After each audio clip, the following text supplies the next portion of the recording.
కాళ్ళ క్రింద నలిగిన గాని మల్లె పరిమళం మారినా, మెలికలెన్ని తిరిగిన గాని బంగారము వెల తరిగేనా. మనుషులెంత నవ్విన గాని, మనసు గాయపరిచిన గాని, యేసు మనసులో నీ స్థానం ఎన్నడైనా మారేనా. ప్రభువు నిన్ను వీడేనా, అనుకున్నావా నిన్ను నీవు హీనునిగా.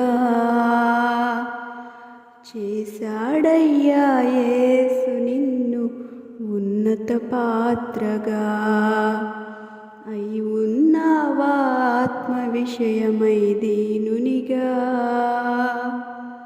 అందుకే నీవు నచ్చావయ్యా యేసుకు అంతగా.